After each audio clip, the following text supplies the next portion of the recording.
nuovo articolo sempre ciappata dal blog Venetica. È il quarto articolo di quel che io esisto un pochi giorni in Rio. Veneta Matematica.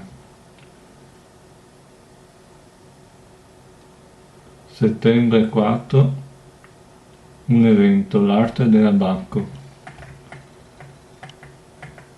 Sempre ciappata Lunaro Veneto, 2019, in quarto articolo appunto. Digitalizzazione del testo del settembre 2019 del Lunaro Veneto 2019. Riproduzione autorizzata dall'Accademia della Buona Creanza. L'arte dell'abbacco. L'anno 1478 a Treviso è stata fuori l'arte dell'abbacco, a dire il più antico manuale di aritmetica pubblicato a stampa in Occidente e uno tra i primi testi scientifici stampati in Europa. È anche conosciuto col nome dell'aritmetica di Treviso. È un manuale pratico pensato per l'autoapprendimento e per il doparo di tutti i giorni del commercio dei fatti che sta scritto in lingua volgare, mischiando veneto e toscano.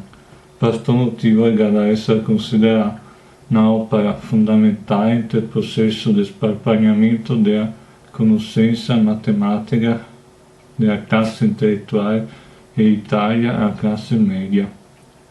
È uno tra i primi casi del doparo in Occidente del sistema di numerazione arabo, i calcoli algoritmici e copie ancora esistenti dell'opera è a sé Radeghe.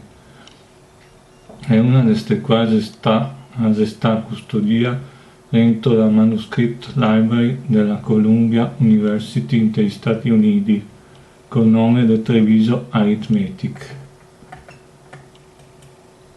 Finito questo articolo, se vi è piaciuto mettete mi piace e se vuoi iscrivervi al canale, in ogni modo metterò il link anche a quest'altro articolo qua che lo esisto. Se vedremo con un nuovo articolo prossimamente.